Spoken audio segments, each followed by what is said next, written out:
वारले हिवरले कह रहे हैं गुड इवनिंग। बलराम बघेल कह रहे राम राम जी। आशीष जिंदल कह रहे हैं पहली बार लाइव आने का सौभाग्य प्राप्त हुआ। मनीष केशव, नागेंद्र, श्याम कुमार, योगेंद्र सिंह यादव, ऋतिक कुमार प्रजापति, निखिल, केशव वर्मा, सबको बहुत बहुत नमस्कार। अच्छा, आप जितने बच्चे अभी इस समय आ रहे हैं, ये जो मैं सैटरडे संडे को यूट्यूब पर क्लास लेता हूँ, इसमें आप आते हो कि नहीं आते हो? कितने बच्चे आते हैं? सैटरडे संडे को रात को 9 बजे जो कैरियर विल यूट्यूब चैनल पे क्लास होती है, कितने बच्चे लाइव रहते हैं उसमें? ऋषभ, शिव, ऋतिक, केशव, बलराम, बताओ आते हो कि नहीं? उसमें भी इलेक्ट्रिसिटी चैप्टर के क्वेश्चन कराए मैंने 2 दिन। तो ये क्लास चलती है कैरियर रेलवे एग्जाम पर, कैरियर रेलवे एग्जाम चैनल पर। मनीष कह रहे हैं हाँ, योगेंद्र कह रहे हैं हाँ, कुछ बच्चे नो। भाई आया करो, क्वेश्चन की प्रैक्टिस जितनी हो जाए उतनी बढ़िया है ना? अच्छा, अभी हमने जो पिछली क्लास में कुछ पढ़ रहे थे, उन्हीं से जुड़ी हुई चीजें मैं अब आपको आगे कराऊंगा। यहाँ देखना,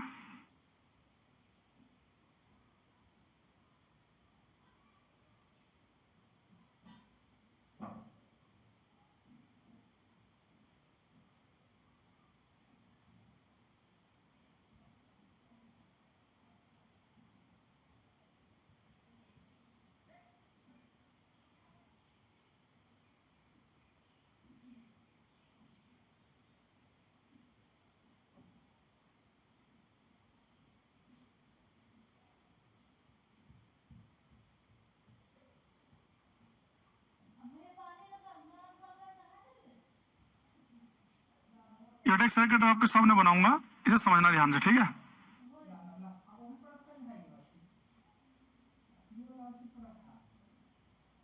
एक तार है, इसका रेजिस्टेंस मान लो कि 2 ओम है। एक लगा हुआ, इसका रेजिस्टेंस मान लो कि 4 ओम, इसका 6 ओम, इसका मान लो कि 8 ओम है, ठीक है? एक तार ये, इसका रेजिस्टेंस है 1 ओम, इसका भी 1 ओम मान लो, ये 2 ओम, ये 2 ओम, ठीक। अच्छा देखो, अभी ये तार है ना 1-1 ओम के। अब ये जो ये वाला है, मैं ऐसे बना रहा हूँ, इसका मतलब ये है कि इसे उसे उठा के आप ऐसे कर सकते हैं, ये आपस में कनेक्ट नहीं है। तो 1-1 ओम वाले जुड़े हुए हैं और ये 2-2 ओम वाले हैं, इसे मैं उठा के ऐसे पकड़ सकता हूँ। अब मैं आपसे कह रहा हूँ कि जो बिंदु ए है और बिंदु बी, इनके बीच में बताना है कि तुल्य प्रतिरोध कितना होगा। पॉइंट ए और पॉइंट बी के बीच में इक्विवेलेंट रेजिस्टेंस, तुल्य प्रतिरोध कितना बनेगा, ये आपको बताना है। Find equivalent resistance between point A and B, ये क्वेश्चन करो।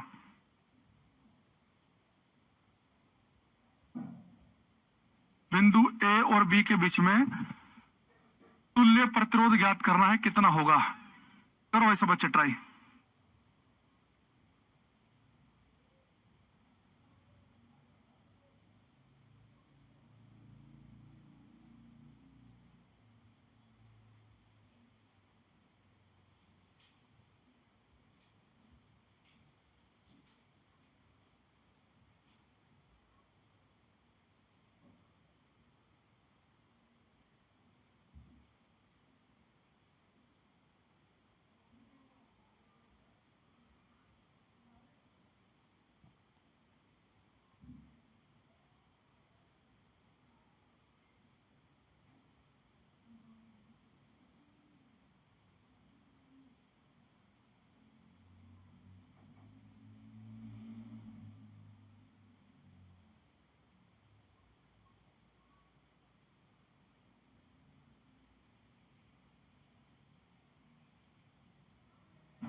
यूट्यूब पर रात को 9 बजे होते हैं सैटरडे संडे को, करो ये।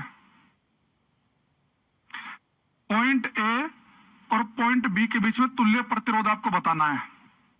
देखो, अब ये क्वेश्चन बेटा हमें करना है, ए और बी के बीच में तुल्य प्रतिरोध बताना है, ठीक है? तो सबसे पहले पे काम करो, ये आपको पता है कि जो ये मेरे पास में एक एक ओम का तार है, ये तो टोटल 2 बन जाएगा। यानी कि बीच में अगर मैं थोड़ा सोल्व करूं इसे, मैं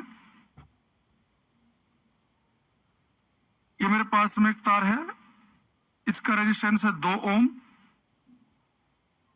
यह वाला एक तार था, इसका रेजिस्टेंस था 4 ओम। इसका रेजिस्टेंस था इधर वाले का 6 ओम, इधर वाले का था 8 ओम। ठीक है, अब ये जो है एक एक कहने की कितना बन गया, 2 ओम बन गया ये।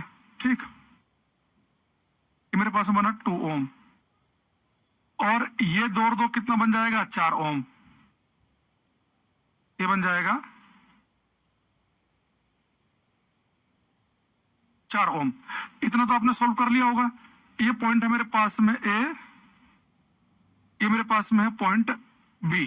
ठीक, अब बड़े ध्यान समझना, अगर मेरे पास में यहां से देखो बड़े ध्यान से, कि अगर मान लो कि मैं यहां पर, ये पॉइंट ए है, ये पॉइंट बेटा मैंने बी लिया, देखो ये पॉइंट ए, ये पॉइंट बी। तो मैंने कहा कि 4 8 6 2, तो 4 8 6 2 को तो ऐसे छोड़ दिया। ये 2 और 2 कितना बीच में हो गया, 4 ओम हो गया। और ये एक कितना बन गया, बन गया 2 ओम। ठीक, ऐसा तो कॉम्प्लिकेटेड हो जाएगा। एक काम करते हैं, इससे पहले थोड़ा पहले आसान रूप ले लेते हैं इसका एक, नहीं तो पहला ही क्वेश्चन ज्यादा टफ हो जाएगा। एक काम करते हैं, इस क्वेश्चन को ऐसे बना लेते हैं, रुक जाओ, पहले ये वाला कर लेते हैं, फिर उसके बाद में इधर वाला भी रेजिस्टेंस वाला भी कर लेंगे। पहले यहां तक वाला करते हैं। देखो एक बार, अगर मेरे पास में मान लो कि ये 2 ओम का रेजिस्टेंस है, 2 ओम का, ये कितना है, 6 ओम है, ये 1 1 ओम है, और ये 2 2 ओम है। अगर मैं मान लो कि आपको यहाँ पे बिल्कुल एक प्लेन वायर दिखा दूं, बिल्कुल प्लेन वायर, यानी कि यहाँ पे कोई रेजिस्टेंस ना हो, ध्यान समझना, पहले ये वाला कर रहे हैं, फिर इधर रेजिस्टेंस वाला भी कर लेंगे। पहले आराम से सिंपल वाला कर लेते हैं। ठीक है, अब मैंने कहा कि ये बिल्कुल प्लेन वायर है, ये भी बिल्कुल प्लेन वायर है। अगर बिल्कुल प्लेन वायर दिखे, यानी कि आपको ऐसे रेजिस्टेंस ना दिखे, तो बेटा अगर ये पॉइंट ए है ना, तो अब इस पॉइंट को भी ए ही मान सकते हो। यानी दोनों, ये यहां से यहां तक हर पॉइंट ए के जैसे बिहेव करेगा। भाई आप सभी को हमने बताया था, अगर आपको ध्यान हो, कि मान लो कि मेरे पास में 2 रेजिस्टेंस है, ध्यान समझना, अगर ये है 10 ओम, ये है 20 ओम, और मान लो कि यहाँ पे आपने एक बैटरी लगा दी, मान लो कि 60 वोल्ट की, तो मैंने आपसे कहा था कि सीरीज में वोल्टेज तो सेम होती नहीं है, जिस रेशो में रेजिस्टेंस होगा, रेजिस्टेंस का रेशो कितना है, 1 2, तो वोल्टेज भी 1 2 के रेशो में बट जाएगी। यानी टोटल अगर 60 वोल्ट है, तो V1 का नंबर कितना आएगा, पहले का हिस्सा है 1, 2 1 3 में से 3 दूनी 6 0, यानी कि यहाँ पे वोल्टेज आएगी 20 वोल्ट, और यहाँ पे कितनी वोल्टेज आएगी, 60 में से 20 गई, यानी कि 40।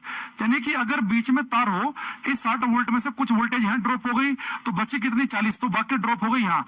लेकिन अगर रेजिस्टेंस हो ही ना, तो कोई वोल्टेज ड्रॉप ही नहीं होगी। आप इन दोनों पॉइंट को बिल्कुल एक जैसा मान सकते हैं। ऐसे ही ये मेरे पास बी पॉइंट है, यहाँ बिल्कुल प्लेन वायर है, यहाँ कोई रेजिस्टेंस नहीं है, इसे भी आप बी ही मान लो। यानी कि अगर ये 60 वोल्ट की बैटरी है, अगर यहाँ पे 2 तार लगे हैं 10 और 20 ओम के, तो सीरीज में हमने कहा था कि जो रेजिस्टेंस का रेशो होगा वही वोल्टेज का रेशो होगा। रेजिस्टेंस का रेशो है 1 2, तो वोल्टेज भी 1 2 के रेशो में बटेगी। तो टोटल जो 60 वोल्टेज है वो 1 2 के रेशो में बटेगी, तो यहाँ पे आएगा 20, यहाँ पे आएगा 40। यानी 60 में से कुछ वोल्टेज तो यहाँ पे ड्रॉप हो गई 20 वोल्ट, और कुछ ड्रॉप हो गई यहाँ पे, लेकिन अगर बीच में रेजिस्टेंस होगा ही नहीं, तो वोल्टेज का कोई ड्रॉप ही नहीं होगा। यानी कि कहने का मतलब ये है कि अगर कभी पेपर में आपको ऐसा क्वेश्चन दिखाई दे कि जिसमें बिल्कुल एक प्लेन, एक बिल्कुल फ्लैट वायर हो, तो ये पॉइंट ए है, तो यहाँ इसे भी पॉइंट ए मान सकते हो। ये सारा पॉइंट कहीं पर भी आप ए ले लो, कोई फर्क नहीं पड़ेगा, यहाँ तक ए ही पॉइंट रहेगा। यहाँ पे इसे टोटल आप बी ही मान सकते हो, पूरी हर जगह बी ही ले सकते हैं, कोई फर्क नहीं पड़ेगा। अब देखो, मुझे बताना है find equivalent resistance, find equivalent resistance between points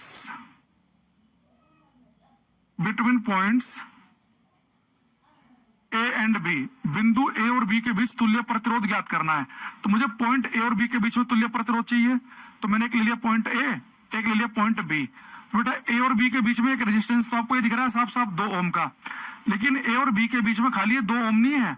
देखो ये पॉइंट ए, मैंने कहा कि बिल्कुल प्लेन वायर है, तो सभी ए ही मान सकते हैं, बी से बी मान सकते हैं। तो आप यहाँ देखेंगे ये ए पॉइंट है, ये बी है, ए और बी के बीच में तो 6 ओम का तार भी है, तो ए और बी के बीच में एक 6 ओम का तार भी आ गया।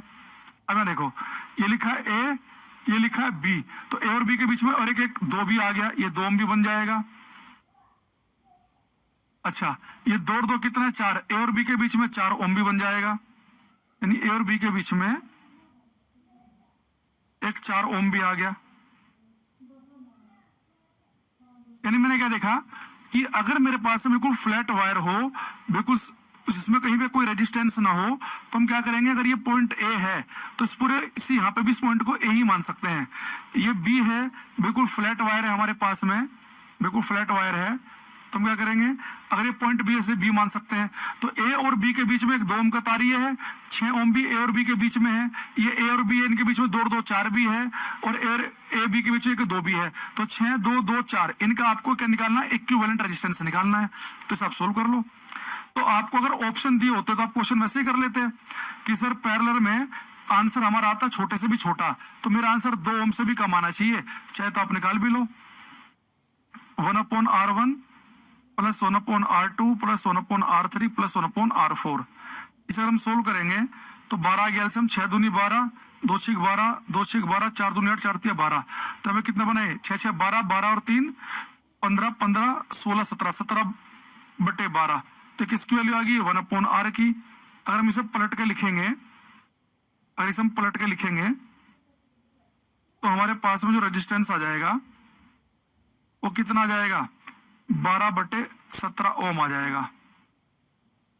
समझ रहे हैं बात को? वो आगे जब पढ़ाएंगे जोगिंदर सिंह आ जाएगा समझ में, जब आपको किरचॉफ का नियम पढ़ाएंगे। पहले देखो, मैंने कहा कि अगर कभी बिल्कुल आपको एक फ्लैट लाइन दिखाई दे तो इसमें ये अगर ये पॉइंट ए तो हर जगह एक ही पॉइंट मान सकते हो, ये वाला कोने वाला भी ए ही है, ये बी है तो इसे भी आप बी ही मान सकते हो। क्वेश्चन में कुछ नहीं बचा, ए और बी के बीच में एक 2 ओम का रेजिस्टेंस है वो मैंने यहाँ कनेक्ट कर दिया, ए और बी के बीच में एक 6 ओम का वो मैंने यहाँ कनेक्ट कर दिया, ए और बी के बीच में 2 और 2 4 है वो हमने कनेक्ट कर दिया, ए और बी के बीच में 1 1 2 है ये कनेक्ट कर दिया, यानी कि 6 2 2 4 ये पैरेलल में है। फॉर्मूला लगाया, हमारे पास आंसर आ गया 12/17 ओम। तो आप इसे आराम से कर सकते थे। पहले मुझे एक चीज बताओ, ये कॉन्सेप्ट आपको समझ में आया कि नहीं आया, कि अगर बिल्कुल प्लेन वायर दिखाई दे तो हम क्वेश्चन को कैसे डील करेंगे, इस क्वेश्चन को कर पाओगे कि नहीं, हाँ या ना, ये बताओ पहले। अगर बिल्कुल फ्लैट दिखाई दे तो क्वेश्चन कर पाएंगे कि नहीं?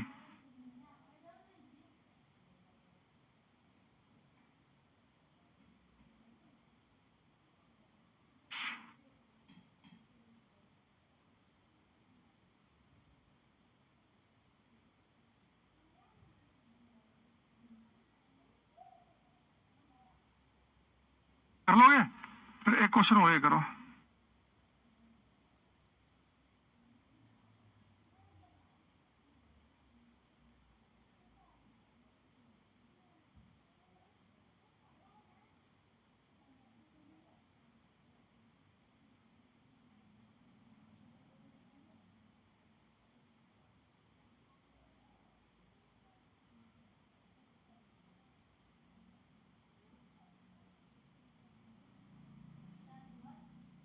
देखो, ये मेरे पास में एक रेजिस्टेंस है, मान लो कि ये 10 ओम का, ये मान लो कि 3.5 ओम का है, ये मान लो कि 2 ओम का है, ये मान लो कि 2.5 ओम का है, ठीक, और ये मान लो कि 1 ओम का है, ठीक। ये पॉइंट ए है, ये पॉइंट बी है। बिंदु ए और बी के बीच में तुल्य प्रतिरोध ज्ञात करना है, कि पॉइंट ए और बी के बीच में तुल्य प्रतिरोध क्या बनेगा, ये आपको करना है। Find equivalent resistance between points A and B. बिंदु ए और बी के बीच में तुल्य प्रतिरोध ज्ञात कीजिए।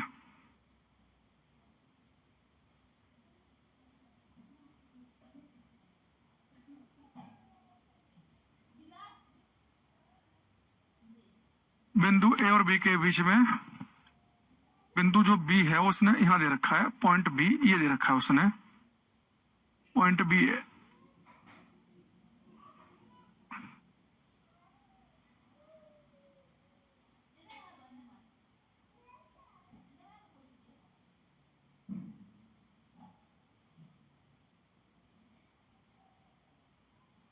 काम करते हैं यार, तुम्हारा क्वेश्चन टफ हो जाएगा, नहीं तो इधर ले लो 2 ओम,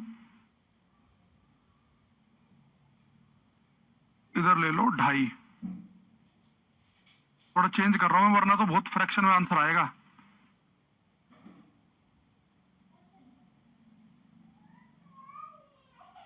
इसे मान लो 4 ओम।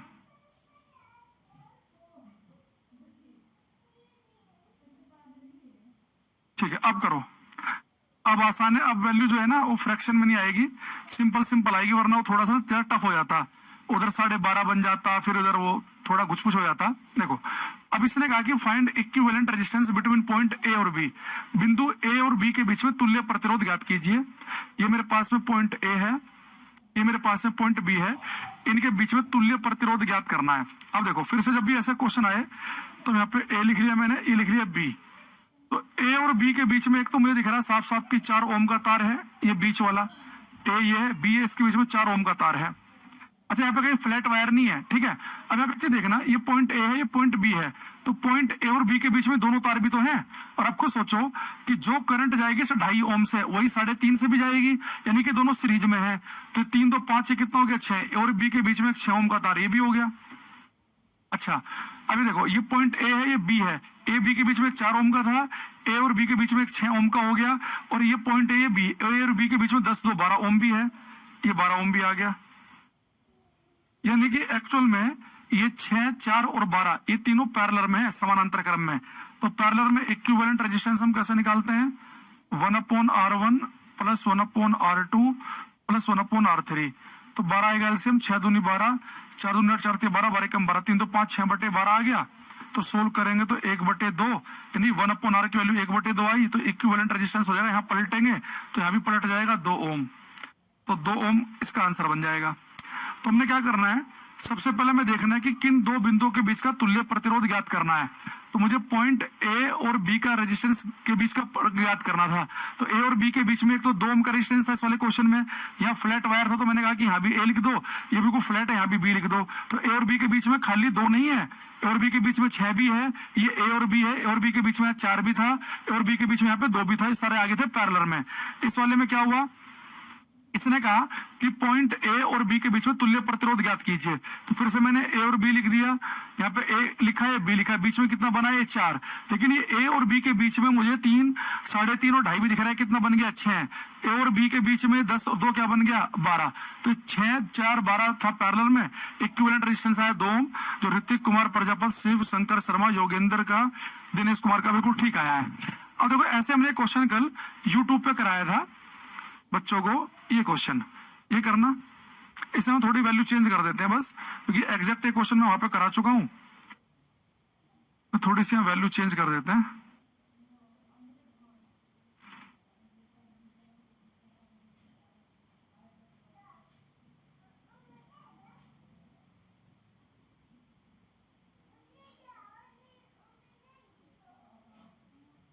ये क्वेश्चन है, आपको बताना है कि इस सर्किट का इक्विवेलेंट रेजिस्टेंस क्या होगा। ये एक आपके सामने सर्किट दिया हुआ है, और मैंने बच्चों से कहा कि इस बार ऐसा क्वेश्चन रेलवे ग्रुप डी में मिल सकता है। देखो, इस क्वेश्चन को मैं आपको शॉर्टकट तरीका भी बताऊंगा कि पेपर में शकल देखते ही कैसे करना है, पहले इसका कॉन्सेप्ट समझो। अभी मैंने थोड़ी देर पहले क्वेश्चन आपको बार बार रिपीट किया कि अगर कभी आपको सर्किट में बिल्कुल फ्लैट वायर मिल जाए, यहाँ पे रेजिस्टेंस ना दो, यहाँ रेजिस्टेंस है, यहाँ भी है, यहाँ भी है, लेकिन ये बिल्कुल फ्लैट वायर से कनेक्ट है, बी और डी, और ए और सी भी फ्लैट वायर से कनेक्ट है। तो मैंने कहा था कि अगर कोई रेजिस्टेंस नहीं है तो इसका मतलब है कि यहाँ पे कोई वोल्टेज का ड्रॉप नहीं होगा, यानी इस पॉइंट ए को और पॉइंट सी को आप एक ही चीज मान सकते हैं। अगर बीच में कोई रेजिस्टेंस नहीं है तो यानी कि मैं इस पॉइंट ए को और पॉइंट सी, ए कहो चाहे सी कहो एक ही बात है, ये पॉइंट ए और सी बिल्कुल एक जैसा बिहेव करेंगे। ये बी और डी यहाँ बिल्कुल फ्लैट वायर है, ये बिल्कुल एक जैसा बिहेव करेंगे। अब देखो, ये 20 ओम का तार है ए और बी के बीच में, ए इधर लिखा है, बी इधर लिखा है, तो ए और बी के बीच में 20 ओम का तार आ गया। दूसरा 30 ओम का है बी और सी के बीच में, बी इधर लिखा है, सी इधर लिखा है, तो बी और सी के बीच में 30 ओम का तार भी आ गया। अब देखो, ये 12 ओम है सी और डी के बीच में, सी इधर है, डी इधर है, यानी इनके बीच में 12 ओम का तार भी आ गया। यानी कि कुल मिला के जब मैं सर्किट को थोड़ा सोल्व कर लूंगा तो मुझे क्या दिखाई दिया कि 30 20 और 12 तीनों तो पैरेलल में है, ये तीनों समानांतर क्रम में है ये। जब भी पेपर में आपको ऐसा सर्किट दिखाई दे, आप एक काम करना पेपर में बिना कुछ सोचे समझे, क्योंकि आपके लेवल पे आएगा तो ऐसे ही आएगा। अगर पेपर में ऐसा स्ट्रक्चर आपको दिख गया तो सीधे जो भी रेजिस्टेंस आपको दिखेंगे ना, इन तीनों को आप पैरेलल में कनेक्ट कर देना, जो भी आंसर आएगा वो बन जाएगा। ये तीनों को पैरेलल में क्यों माना मैंने कि 20, 30 और 12 पैरेलल में होंगे, क्योंकि मैंने कहा कि जो पॉइंट ए है वो बिल्कुल सी की तरह बिहेव करेगा और बी और डी आपस में बिल्कुल जैसे बिहेव करेंगे। तो ए और बी 20 ओम है, तो ए इधर है बी इधर है, 20 ओम आ गया। बी और सी के बीच में 30 है, बी इधर है सी इधर है, तो इनके बीच में 30 ओम आ गया। सी और डी के बीच में 12, सी इधर डी इधर, तो कितना आ गया 12। इनका इक्विवेलेंट निकाल लो, तो अब आप इनका तुल्य प्रतिरोध निकाल लेंगे। 1/R1 plus 1/R2 plus 1/R3। LCM कितना आएगा 60, 30 दूनी 60, 20 40 20 60, 12 पंजे 60, 5 से 8 तो 10, 10/60। 1/R की वैल्यू आ गई 1/6, तो इक्विवेलेंट रेजिस्टेंस आएगा 6 ओम।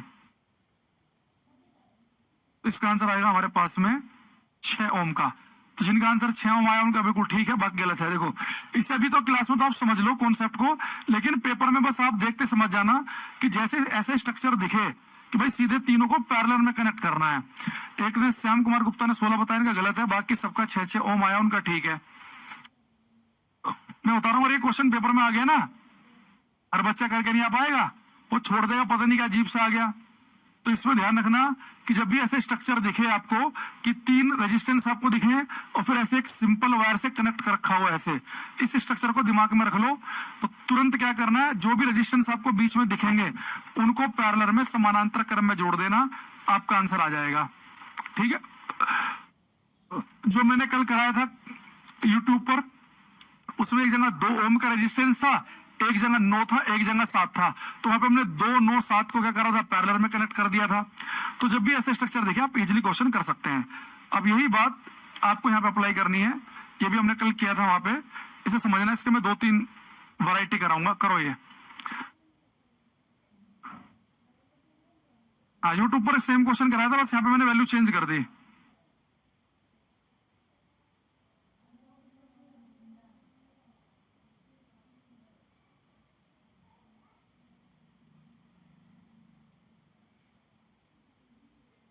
इसने कहा है ओम प्रतिरोध के एक धातु के तार को तार की लंबाई के बराबर परिधि वाले एक वृत्त में मोड़ दिया जाता है। कह रहा है कि मेरे पास तार है, इस तार का रेजिस्टेंस 100 ओम है, इसे हमने एक वृत्त में मोड़ दिया। तो कह रहा है कि वृत्त के 2 व्यासीय विपरीत बिंदु, व्यासीय विपरीत बिंदु समझ रहे हो बेटा, सेंटर से पास होने लाइन होती है व्यास, डायमीटर। तो कह रहा है कि डायमीट्रिकली अपोजिट लेना है व्यासीय विपरीत बिंदु, यानी कि एक पॉइंट ये लेना है ए और एक पॉइंट लेना है बी। तो कह रहा है ए और बी के बीच में तुल्य प्रतिरोध क्या होगा, ये आपको निकालना है। तो देखो पेपर में जब भी ऐसा क्वेश्चन आए सर्कल वाला, तो सबसे पहले आप देखो कि किन 2 बिंदुओं के बीच की बात कर रहा है। वो कह रहा है कि डायमेट्रिकली अपोजिट पॉइंट लेने हैं, ये मैंने ले लिए। ठीक, अब मैं एक चीज बताओ, पूरे सर्कल का रेजिस्टेंस है 100 ओम, तो ऊपर वाले हिस्से का केवल कितना बनेगा, 50 ओम बनेगा, नीचे वाले का भी 50 ओम बनेगा। यानी कि पॉइंट ए और बी के बीच में, ये पॉइंट ए है और पॉइंट बी, इनके बीच में एक्चुअल में 2 तार हैं। पॉइंट ए और बी के बीच में 50 ओम का ये भी है 50 ओम, और ए और बी के बीच में 50 ओम का ये भी है। यानी कि ए और बी के बीच में 2 तार जुड़े हैं 50-50 ओम के, यानी ये कैसे हैं, पैरेलल में। तो जो बच्चा इसका आंसर 50 ओम लिख रहा भाई, उसका बिल्कुल गलत है। तो एक चीज बताओ, अभी इससे पिछले वाले क्वेश्चन में अगर मैं आपसे कहता है कि ये ए और बी के बीच में तुल्य प्रतिरोध कितना है, तो आपने ए और बी की जो सीधा 4 क्यों नहीं बता दिया, ए और बी के बीच में आपने 6 क्यों नहीं बता दिया, ए और बी के बीच में आपने 12 क्यों नहीं बताया, क्योंकि आपको पता है कि यहाँ 6, 12, 4 पैरेलल में, तो इनका तुल्य प्रतिरोध निकाला आपने 2 ओम आया। बेटा यहाँ पे जो है ना, ये ए और बी के बीच में 50 ओम ये भी है, और बी के बीच में 50 ओम ये भी है, तो 50 और 50 का इक्विवेलेंट निकालना पड़ेगा। तो तुल्य प्रतिरोध निकालेंगे, अगर हर तार का रेजिस्टेंस सेम हो, तो मैंने आपसे कहा था पैरेलल में हम क्या करते हैं, किसी एक तार का रेजिस्टेंस पकड़ेंगे, जितने उसे डिवाइड कर देंगे, तो 25 ओम आंसर आएगा। ये क्वेश्चन आता है कि ताकि आप 50 पर टिक लगाओ। भाई ए और बी के बीच में खाली 50 ओम का एक ही तार थोड़े ना है, ए और बी के बीच में 50 ओम का तार ये है, और ए और बी के बीच में 50 ओम का तार ये भी है, ए और बी के बीच में 50 ओम के 2 तार हैं, यानी 50-50 किस में है, पैरेलल में, तो 25 ओम आएगा इसका आंसर। तो जिनका आंसर 25 आ रहा है उनका ठीक है, बाकी सबका गलत है। मैं एक बार दोबारा बता देता हूं इस क्वेश्चन को। यहां देखो,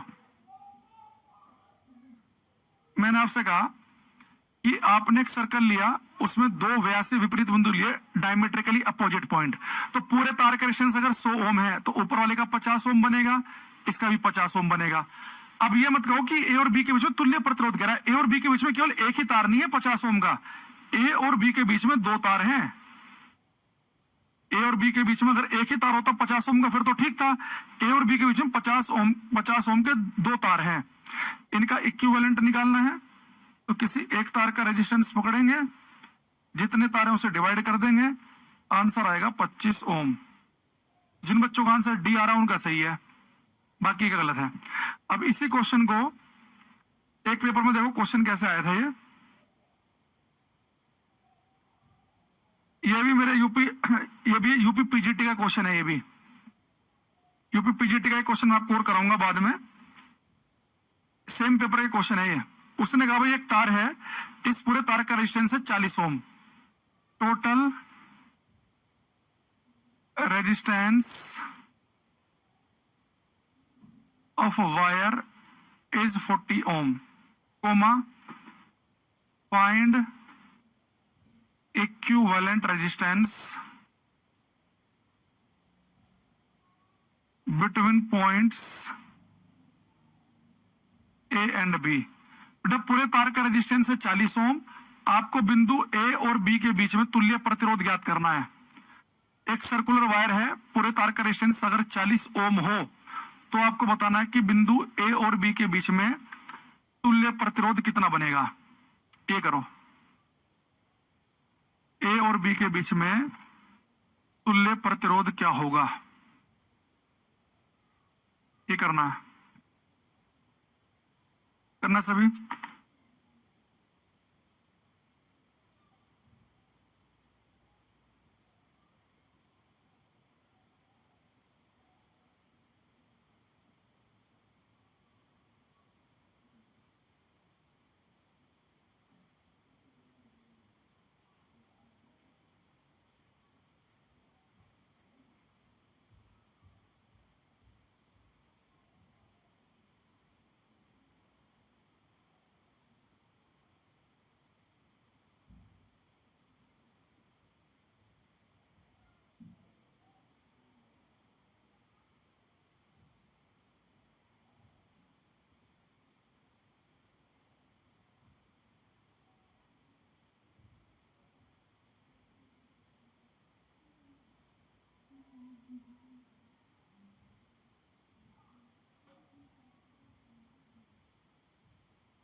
भाई कुछ बच्चे 2.5 लिख रहे हैं, कुछ 4 लिख रहे हैं। तो एक बात बताओ, पूरे तार का रेजिस्टेंस 40 ओम है, पूरे तार का। अगर देखना ये 40 ओम है, कोई 4 तो नहीं समझ लिया कुछ ने, मैंने बोला भी था 40। अब पूरे तार का रेजिस्टेंस है बेटा 40 ओम। तो 40 ओम का मतलब ये हो गया कि इतने टुकड़े का 4 टुकड़े कर लो, 10 ओम इधर हो गया, 10 ओम इधर, 10 ओम इधर, 10 ओम इधर। अब इसने कहा है कि बिंदु ए और बी के बीच में तुल्य प्रतिरोध ज्ञात कीजिए। तो पॉइंट ए ले लिया और बी, क्या देखो ए और बी के बीच में एक तो 10 ओम का तार ये है, तो ए और बी के बीच में खाली 10 ओम का तार नहीं, कभी तुम 10 ओम पे टिक लगा के आ जाओ पेपर में। ए और बी के बीच में 10 ओम तो ये रहा, और ये इधर से देखो ए ये रहा और बी ये रहा, ए और बी के बीच में 10 10 10, ए और बी के बीच में 30 ओम भी तो है। तो एक्चुअल में ए और बी के बीच में 10 ओम और 30 ओम का है। जैसे जब डायमेट्रिकली अपोजिट में यहाँ 50-50 था ए और बी के बीच में, लेकिन यहाँ पे हमने क्या किया, ए यहाँ ले लिया बी यहाँ, तो ए और बी के बीच में 10 ओम भी है और 30 ओम भी है, तो 10 और 30, ठीक है। अब यहाँ पर इसे हम सोल्व करेंगे, तो 10 और 30 का निकाल लो। अगर दो ही रेजिस्टेंस हो तो उनका तुल्य प्रतिरोध आप डायरेक्ट इस वाले फॉर्मूले से भी निकाल सकते हैं, या 1/R1 + 1/R2 से भी निकाल लो। तो 10 × 30, नीचे 10 और 30 कितना हो जाएगा 40, तो 2 दूनी 4 15, 7.5 ओम जिसका आया उसका ठीक है। 2.5 ओम वालों को गलत है, 2.5 ओम पता नहीं कैसे आया भाई आपका। कई बच्चों का आंसर 2.5 ओम आ रखा था पहले, अब 7.5 लिख रहे हैं। शिव शंकर शर्मा, निखिल, योगेंद्र, गुड्डू ठाकुर कह रहे हैं 2.5, गलत है। देखो हमारे साथ देखो बेटा दिक्कत क्या होती है ना, बच्चा जो है जो बिल्कुल भी पढ़ के नहीं जाता पेपर में, इतना तो वो भी कर लेता है कि पूरे तार का रेजिस्टेंस 40 है, हमें ए और बी के बीच में कहा, तो सोचता है कि पूरे तार का 40 है तो इतना का भी 10 होगा, यहाँ भी 10, यहाँ भी 10, यहाँ भी 10, तो ए और बी के बीच में उसे केवल 10 ओम दिखता है। भाई ए और बी के बीच में खाली 10 ओम का तार थोड़ी ना है कि आप 10 ओम आंसर दे दोगे। ए और बी के बीच में 10 ओम है, तो ए और बी के बीच में 30 भी है, तो 10 और 30 का आपने जब फॉर्मूला लगाएंगे तो 7.5 ओम आंसर आएगा। जैसे यहाँ पर ए और बी के बीच में खाली एक 50 नहीं है, 50-50 के 2 हैं। जैसे पिछले क्वेश्चन में ए और बी के बीच में खाली 4 नहीं है, ए और बी के बीच में 6 भी है और 12 भी है। ऐसे यहाँ पर ए और बी के बीच में 6 भी है, 2 भी है, 2 भी है, 4 भी है। तो अगर ए और बी के बीच में एक ही तार होता 10 ओम का, फिर तो कोई बात ही नहीं थी। भाई मैं आपसे कह दूं, ये मेरे पास पॉइंट ए है, ये पॉइंट बी है, इनके बीच में एक तार है, रेजिस्टेंस है 2.5 ओम, तो ए और बी के बीच का तुल्य प्रतिरोध 2.5 ओम हो गया। भाई एक ही तार है यहाँ पे, लेकिन ए और बी के बीच में मान लो एक 2.5 ओम ये है, और ए और बी के बीच में 3.5 ओम ये है। अब ए और बी के बीच में तुल्य प्रतिरोध कितना होगा? अब आप कहेंगे सर ये ए और बी के बीच में 2 तार है, पर ये दोनों जुड़े हैं सीरीज में, तो R1 + R2 यानी कि तुल्य प्रतिरोध हो गया यहाँ पे 6 ओम। लेकिन ए और बी के बीच में एक तार ये हो 20 ओम का और एक तार ये हो 30 ओम का, तो अब ए और बी के बीच में तुल्य प्रतिरोध क्या होगा? अब ए और बी के बीच में एक ही तार होता तो फिर तो बात बन जाती, जैसे यहाँ पे एक ही तार था 2.5 ओम बता दिया, लेकिन ए और बी के बीच में 20 भी है और ए और बी के बीच में 30 भी है, तो इनके आगे वाले सिरे एक जगह, पीछे वाले एक जगह, यानी कि पैरेलल में है। तो पैरेलल में फॉर्मूला लगाएंगे तो यहाँ पे इक्विवेलेंट रेजिस्टेंस आ जाएगा 12 ओम फॉर्मूला लगाने के बाद में। तो आपको जब भी पूछा जाए कि तुल्य प्रतिरोध बताओ 2 बिंदुओं के बीच में, तो उन 2 बिंदुओं के बीच में टोटल कितने रेजिस्टेंस आपको देखने पड़ेंगे। अगर एक ही रेजिस्टेंस है फिर तो आप सीधे आंसर बता दोगे, अगर 3-4 तार हैं तो फिर देखो अगर वो सब सीरीज में है तो क्या फॉर्मूला लगाएंगे, वो सबके सब पैरेलल में तो क्या फॉर्मूला लगाएंगे। तो ऐसे गलत नहीं करना जल्दीबाजी में, समझ रहे हैं बात को सभी? अरे हाँ ना। तो तुल्य प्रतिरोध का मतलब ये होता है कि इक्विवेलेंट का, कि ए और बी के बीच में 2 तार जो हैं इनका इक्विवेलेंट, इनका तुल्य प्रतिरोध क्या होगा कि इन दोनों को हटाकर हम एक ही तार ले आए तो कितने ओम का होना चाहिए वो। हम दिक्कत क्या करते हैं कि हमें केवल, जैसे सर्कल वाले केस में हमें केवल एक ही ए और बी के बीच में केवल 10 ओम ही दिख रहा है, ए और बी के बीच में 30 नहीं दिखता। तो इस बात को ऐसे ध्यान रखो कि जब इक्विवेलेंट रेजिस्टेंस आप बता रहे हो ए और बी के बीच में, देखो क्या ए और बी के बीच में केवल एक ही तार है? नहीं, 10 ओम इधर है तो 30 ओम इधर भी है, तो उनका इक्विवेलेंट निकालना पड़ेगा। समझ रहे कॉन्सेप्ट को? अरे हाँ कि ना। जैसे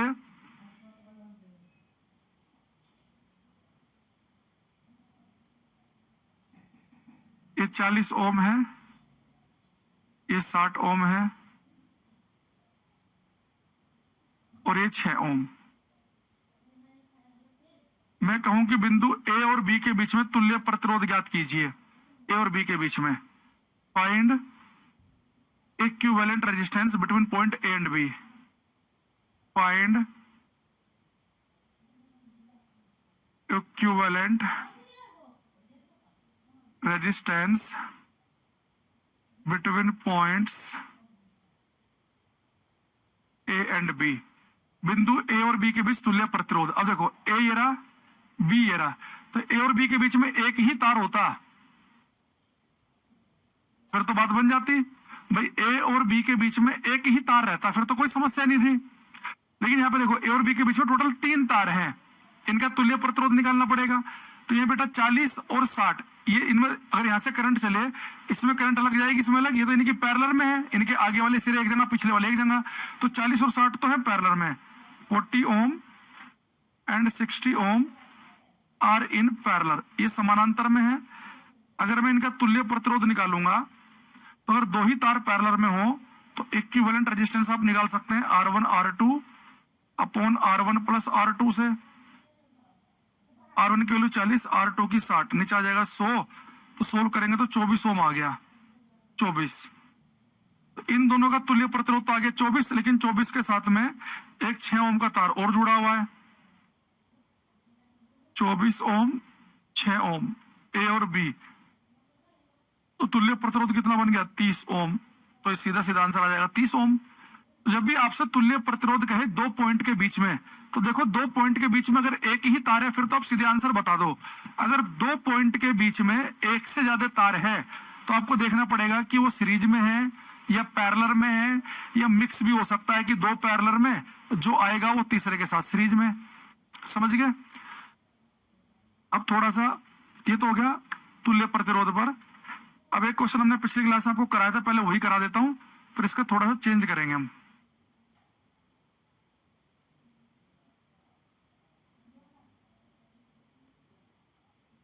एक तार है, इसका रेजिस्टेंस है 12 ओम, इसका है 15 ओम,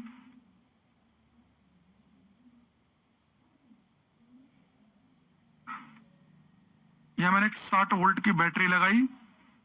तो बैटरी लगाएंगे तो बैटरी का पॉजिटिव टर्मिनल ये नेगेटिव, यहां से करंट चलेगी। तो आपको बताना है कि जो 12 ओम का तार है इससे कितनी करंट पास करेगी और 15 ओम वाले से कितनी करंट पास करेगी। ऐसा क्वेश्चन पिछली क्लास में कराया था, पहले ये देखते हैं फिर आगे चलते हैं। करो ये।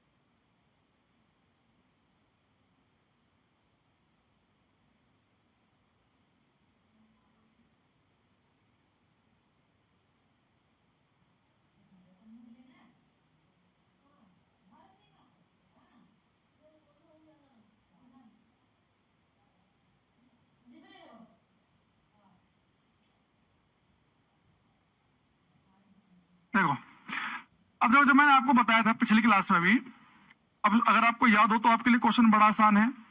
जैसे मैं निखिल, योगेंद्र, शिवम कुछ आंसर दे रहे हैं।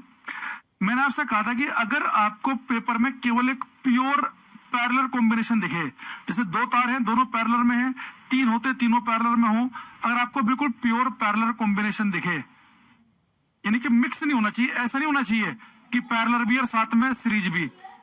तो अगर केवल प्योर पैरेलल कॉम्बिनेशन दिखे तो इसकी खास बात क्या है कि पैरेलल में अगर टोटल वोल्टेज आपने लगाई 60 वोल्ट की, तो हर तार के सिरे पर वोल्टेज 60 ही होगी, यहाँ पर भी वोल्टेज 60 होगी, पैरेलल में वोल्टेज सेम रहती है, यहाँ भी वोल्टेज कितनी होगी 60। अभी आप करते ही आपके लिए क्वेश्चन आसान हो गया। अब इस वाले तार पे आप V इक्वल टू IR लगा दो। V की वैल्यू कितनी है इस तार पे 60, I कितना है 12, सॉरी I हमें निकालना है, R कितना है 12, तो 12 पंजे 60, यानी I1 की वैल्यू होगी 5 एम्पियर।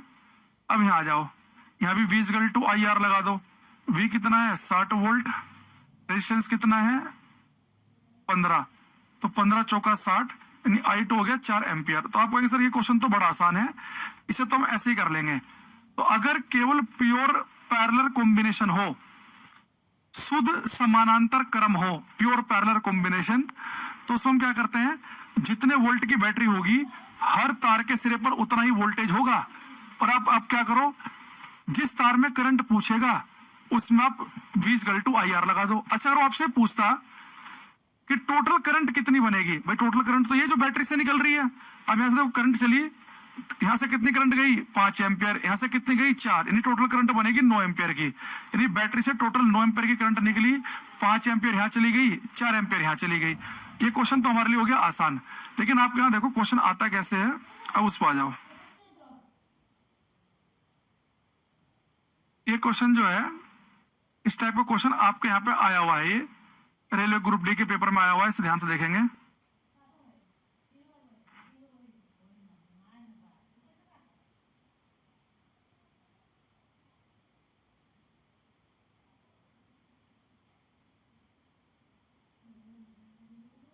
यहां देखना, मान लो कि इस तार का रेजिस्टेंस है 20 ओम, इसका है 30 ओम, इसका है 8 ओम, ठीक है। और मैंने यहाँ पे एक 60 वोल्ट की बैटरी लगाई। तो आपको बताना है कि जो 30 ओम का तारे से कितनी करंट पास करेगी, आपको I2 की वैल्यू बतानी है। इससे 20 वाले से करंट पास कर रही है I1, तो आपको I2 की वैल्यू बतानी है। क्वेश्चन करो।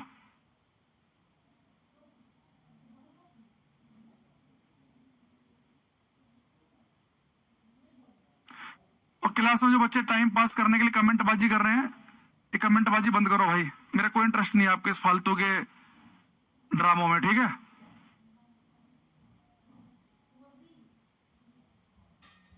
क्लास में पढ़ना हुआ करे तो आया करो, टाइम पास करने बिल्कुल मत आया करो।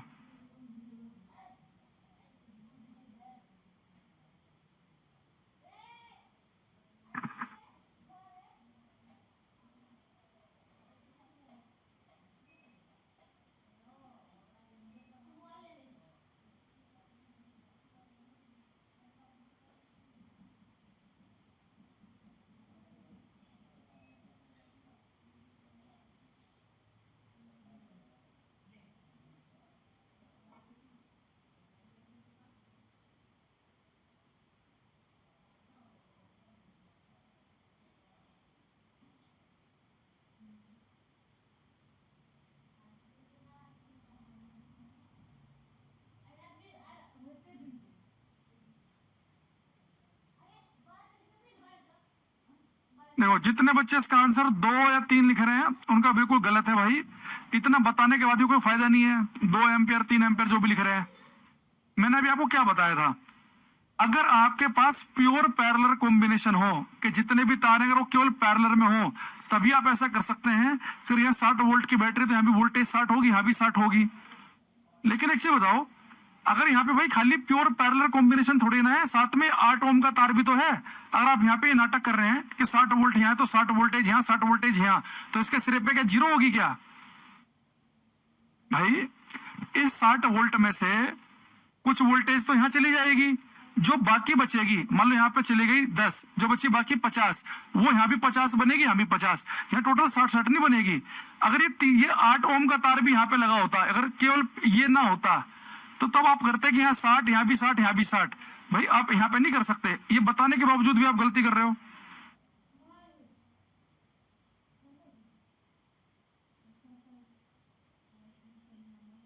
जितने बच्चे इसका आंसर जो है वो केवल और केवल यहाँ 60 वोल्ट यहाँ 60 60 करके दे रहे हो, बिल्कुल पेपर में करके नहीं आ पाएंगे। अब देखो इसमें करें क्या, अभी 60 वोल्ट में से देखो कुछ वोल्टेज तो इस वाले यहाँ पे स्थापित हो जाएगी, उसे मान लो V1, और कुछ इसके सिरे पर स्थापित हो जाएगी V2। 60 की 60 यहाँ नहीं जाएगी। अच्छा अब ये काम करो, जब ऐसा कॉम्बिनेशन आ जाए जहां पर प्योर पैरेलल ना हो, तो आप इसका पहले जो 20 और 30 हैं जो पैरेलल वाले, इनका इक्विवेलेंट रेजिस्टेंस निकाल लो। ये 20 है, ये 30 है, तो 20 और 30 का अगर आप निकालेंगे 20 ohm and 30 ohm are in parallel, ये समानांतर क्रम में 20 और 30, इनका तुल्य प्रतिरोध जब आप निकालेंगे तो बेटा वो आ जाएगा R1 R2 upon R1 plus R2 लगाएंगे आप। R1 की वैल्यू है 20, R2 की है 30, 20 और 30 50, तो 5 चौक 20, 4 दूनी 8, 4 तिया 12, तो इनका इक्विवेलेंट रेजिस्टेंस आएगा 12 ओम। यानी कि ये जो 20 और 30 है इनका बनेगा 12, ये 12 हो गया।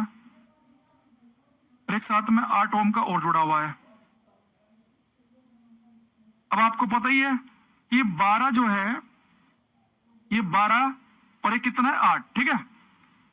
अब हमारे पास में ये 12 और जो 8 ओम है, ध्यान सुनना, सीरीज में हम सभी को पता है कि सीरीज में कि जो रेजिस्टेंस का रेशियो होता है वही वोल्टेज का रेशियो होगा। तो सीरीज में ये 12 और 8 सीरीज में है, तो रेजिस्टेंस का रेशियो कितना, 4 दूनी 8 4 3 12, 3:2, तो वोल्टेज भी 3:2 में बटेगी। तो टोटल वोल्टेज कितनी है 60, इस 60 को 3:2 में बांटना है। तो V1 कितना आएगा, टोटल वोल्टेज है 60, पहले वाले का हिस्सा है 3, कितने में से, 3 2 5 में से, तो 5 से भाग करेंगे, 5 के 5 5 10 12 36 वोल्ट। यानी कि इस 60 में से यहां पर केवल 36 वोल्ट आएगी। V1 की वैल्यू आई है 36 वोल्ट, तो यहाँ कितना आएगा 24 वोल्ट। और आपको पता ही है अगर 36 वोल्ट है तो ये पैरेलल में है, तो इसके सिरे पर भी 36 वोल्ट है, तो इसके सिरे पर भी 36 वोल्ट आएगा। अब आप किसी भी तार पे V इक्वल टू IR लगा लो, जिस पे भी आपका मन करे। तो यहाँ पे आपने सीधे ही नहीं कर सकते कि 60 यहाँ तो 60 यहाँ 60 यहाँ, इस 60 में से कुछ वोल्टेज यहाँ भी चली जाएगी, तो इसमें से कितनी यहाँ पर और यहाँ पर रहेगी, उसके लिए क्या करना पड़ेगा, इनका 20 और 30 का पैरेलल का इक्विवेलेंट रेजिस्टेंस कितना आया 12 ओम। तो 12 और 8 तो किस में, सीरीज में, तो सीरीज में जो रेजिस्टेंस का रेशियो होता है वही वोल्टेज का है। तो वोल्टेज यहाँ V1 की वैल्यू आ गई 36, तो यहाँ कितनी बचेगी 60 में से 24 बचेगी। अब कहीं पे भी V इक्वल टू IR लगा के करंट निकाल लो, मुझे निकालनी थी I2, तो यहाँ पे निकाल लो V equal to IR। V कितना है 36, I निकालना है, R की वैल्यू कितनी है 30 ओम, 3 गम 3 0, 3 गम 3 3 दूनी 6, तो 10 से भाग करेंगे तो I की वैल्यू आ जाएगी 1.2 एम्पियर। तो जिस बच्चे ने I2 की वैल्यू 1.2 एम्पियर बताई थी, एक बच्चे ने देख रहा था मैं लगातार, उसका आंसर बिल्कुल ठीक है 1.2 एम्पियर वाले का। अगर आपसे I1 की वैल्यू भी पूछता तो यहाँ भी V इक्वल टू IR लगा दो, तो 36, I निकालना, R कितना है 20, 2 कम 2 0, 2 कम 2 2 8 16, नहीं I1 की वैल्यू हो जाएगी 1.8 एम्पियर, I1 आ जाएगी 1.8 एम्पियर। दूसरा टोटल करंट पूछता कितनी होगी, तो 1.8 यहाँ गई, 1.2 यहाँ गई, यानी कि टोटल बनेगी 3 एम्पियर। अब आप कर सकते हैं इसे। तो सबसे पहले आपको क्या ध्यान से समझना है, गेम देखो, सारा गेम क्या है, अगर पेपर में आपको केवल पैरेलल कॉम्बिनेशन नहीं दिखा, एक मिक्स कॉम्बिनेशन दिखा, तो क्वेश्चन में बस आपको ये देखना है कि यहाँ पर सारी की सारी जो 60 वोल्टेज है, 60 यहाँ नहीं जाएगी, कुछ यहाँ पर भी चली जाएगी। तो यहाँ पर कितनी जाएगी और यहाँ कितनी रहेगी उसका पता कैसे चलेगा। आप ये देखो कि भाई ये दोनों 20 और 30 किस में थे, आप कहेंगे सर 20 और 30 जो थे ये पैरेलल में थे, तो इनका इक्विवेलेंट आया 12, तो ये 12 है, ये 8 आया, तो 12 और 8 सीरीज में है, तो सीरीज में जो रेशियो रेजिस्टेंस का होगा वही वोल्टेज का होगा। तो यहाँ से आपको पता चल जाएगा कि यहाँ पे वोल्टेज कितनी आएगी और यहाँ पर कितनी आएगी, बस फिर वही आप V इक्वल टू IR लगा दो। लेकिन यहाँ पे आपने सीधे ही कर दिया था इस वाले क्वेश्चन में, कहाँ चला गया ये,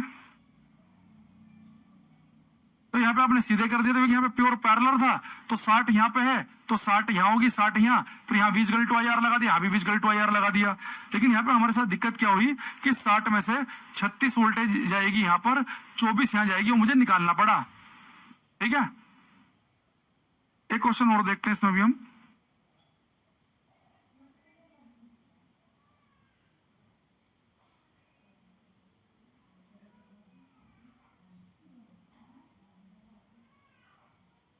ऐसा सेम क्वेश्चन आ रखा है पेपर में, इसलिए करा रहा हूं मैं इस टाइप के क्वेश्चन 2-3। इस बार आपको बिल्कुल ठीक आंसर देना है।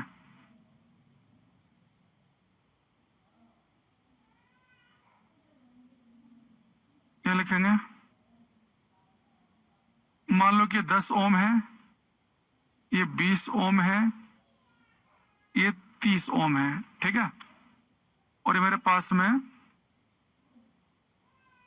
40 वोल्ट की बैटरी लगी है, तो यहां से कुछ करंट चलेगी, कुछ करंट जाएगी यहाँ I1, कुछ जाएगी यहाँ I2। तो आपको I1 I2 की वैल्यू बतानी है, I1 कितना I2 कितना। अब मैंने सबको समझा दिया है, अब देखते हैं कौन बच्चा सबसे पहले करेगा इस क्वेश्चन को। हो सकता है कि इसमें आंसर बिल्कुल थोड़ा पॉइंटों में आए, करो।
करो भाई, देखते हैं कौन करेगा पहले से।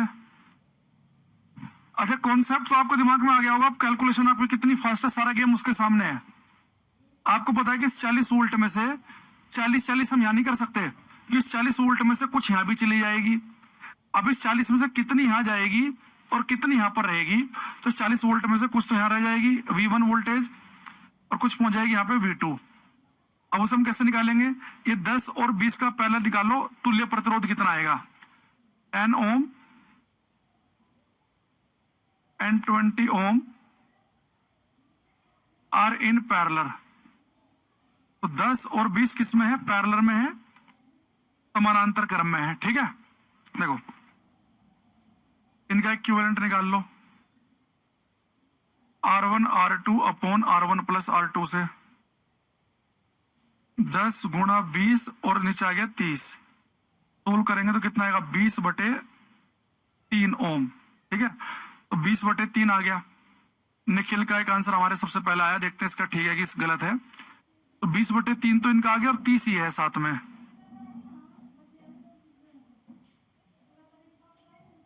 ठीक, तो 20/3 ओम और 30 ओम। हमें पता है कि जो रेशियो होता है सीरीज में रेजिस्टेंस का, उसी रेशियो में वोल्टेज बटेगी।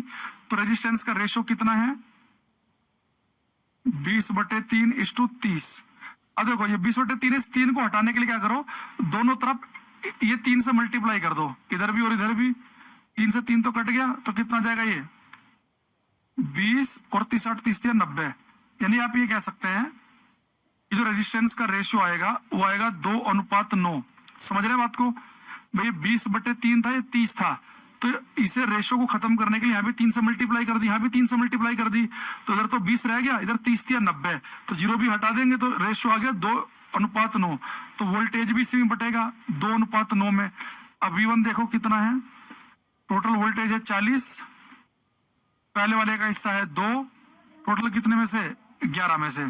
ठीक है, तो मेरे पास कितना बन गया है, 40 दूनी 80/11 वोल्ट, यानी कि V1 की जो वैल्यू आई वो 80/11 वोल्ट आई है। तो अगर 80/11 आई, यहाँ पे भी वोल्टेज कितनी रहेगी, 80/11 वोल्ट, और यहाँ पर भी रहेगी 80/11 वोल्ट। अब यहाँ पे भी I1 I2 निकालना था, दोनों तारों पे आप जहां पे मन करे वहीं पे आप V/IR लगा लो। पहले यहाँ पे लगाते हैं V/IR। V की वैल्यू कितनी है, 80/11, I1 80/11, I1 निकालना है, R की वैल्यू कितनी है 10, तो I1 की वैल्यू हो गई 8/11 ओम, 8/11 एम्पियर, सॉरी। ठीक, यहाँ V/IR लगा दो।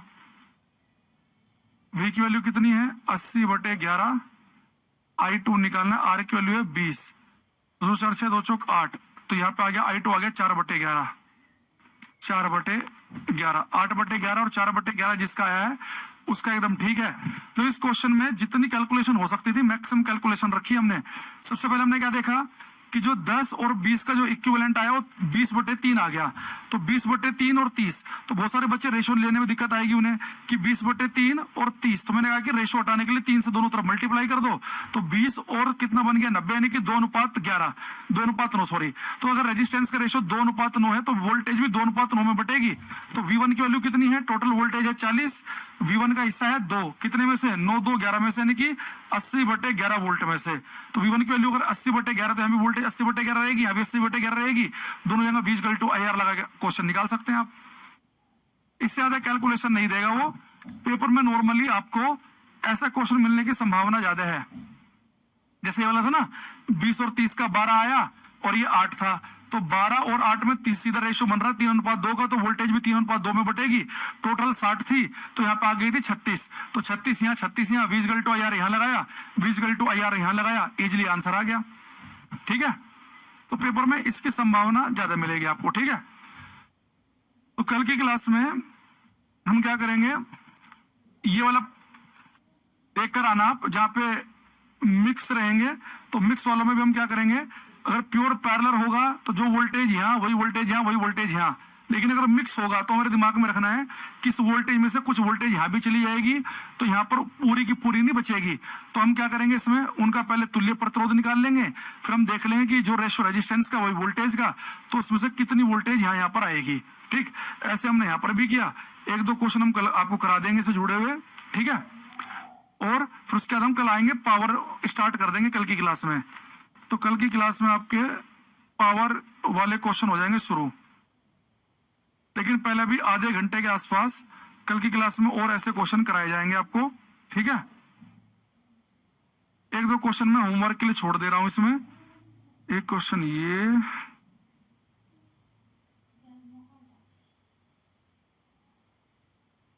एक क्वेश्चन हमने होमवर्क के लिए छोड़ दिया है, ठीक है।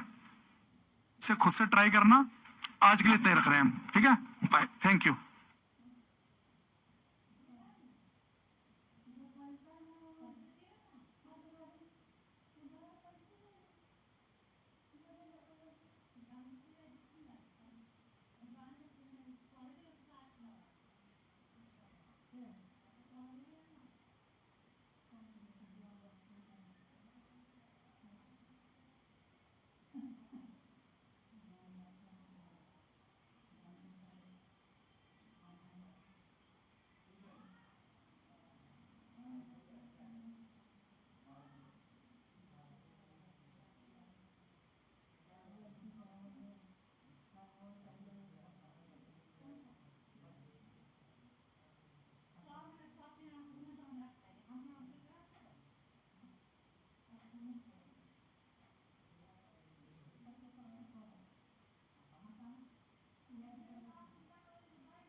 हेलो मम्मी है कि मम्मी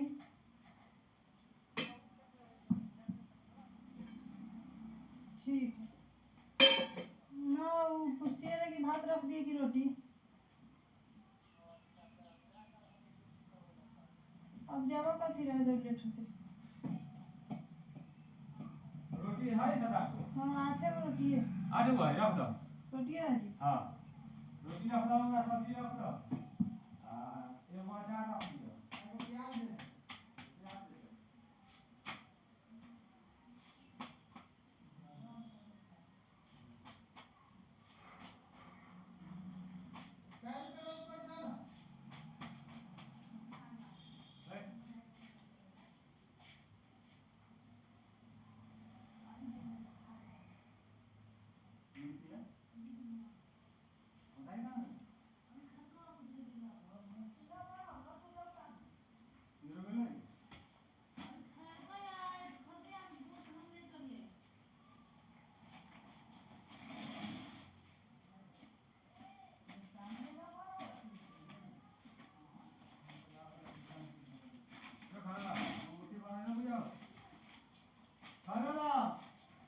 ना फिर तोरा पिज्जा पीछे चालू हो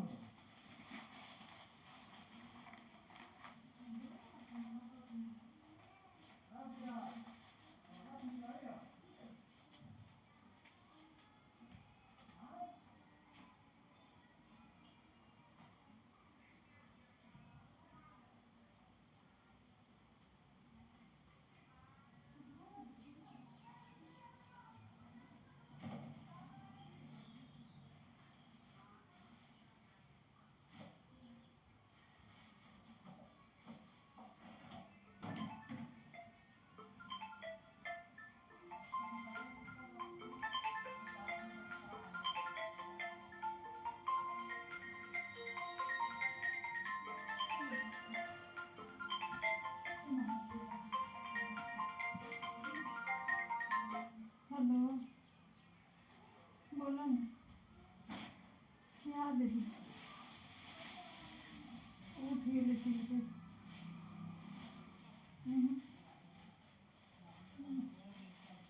दे रहती लो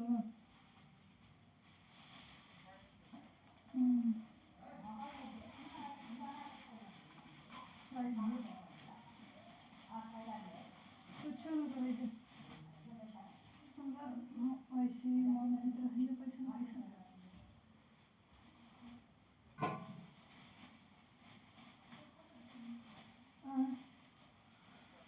ऐसे हैं बिना को सुनने की माफी में सुन जाइएगा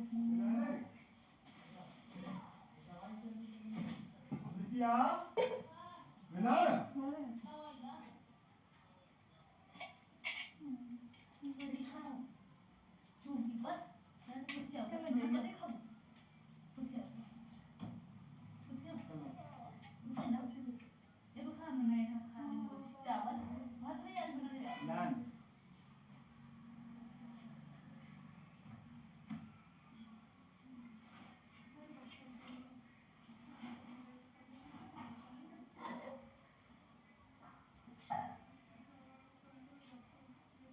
कपड़ा खींच रहा है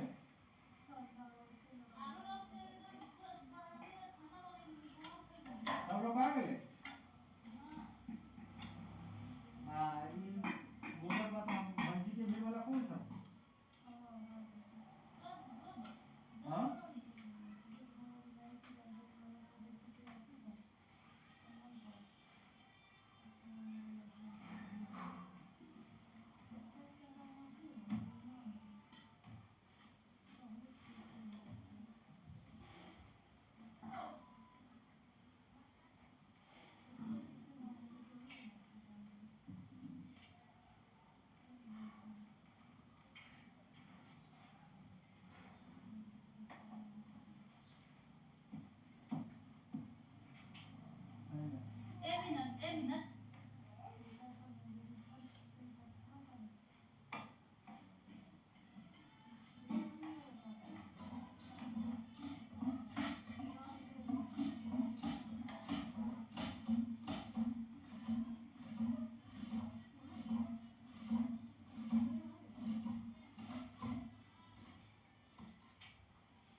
कुछ ना कुछ जवानी करो, कुछ ना कुछ तो जरूर कर रहा है। तो वो मैथिली ठाकुर जीते वाला है,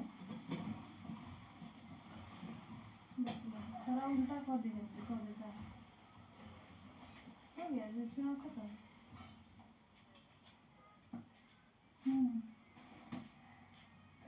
रख दो टिफिन।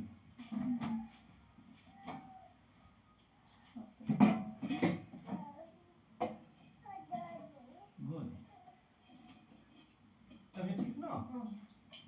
या ठीक ना? ना जाइए घूमे जाए तब तबीयत खराब हो जाए।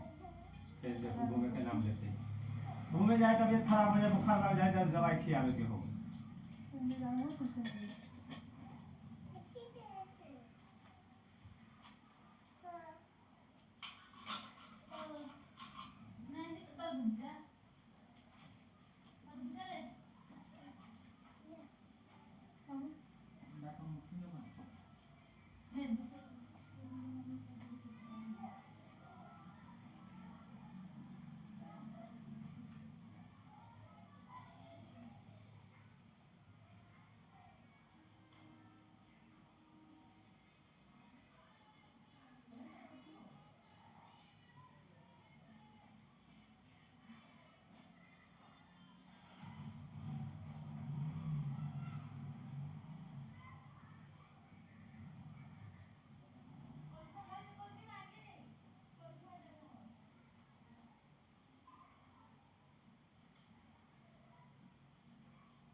ठीक हो सकता बना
रुपये मोदी जी वोट चुराए हैं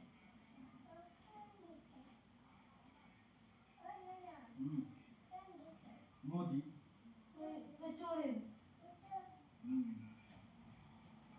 इस बार मुझे तो संपर्क किया कहानी नहीं तो शुरू में कहानी लंबे में पढ़ने जाए बच्चे होती कोई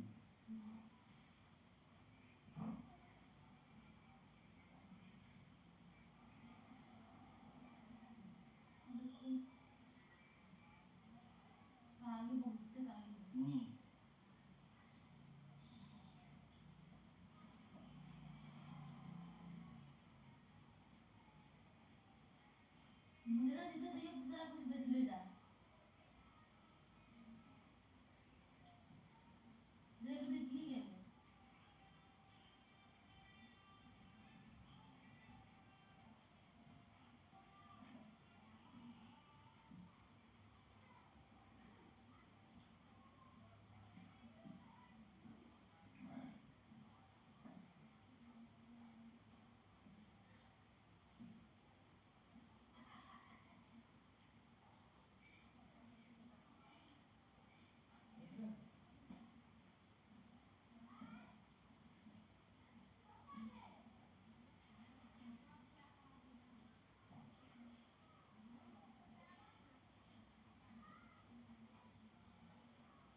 3 ओम, ठीक है।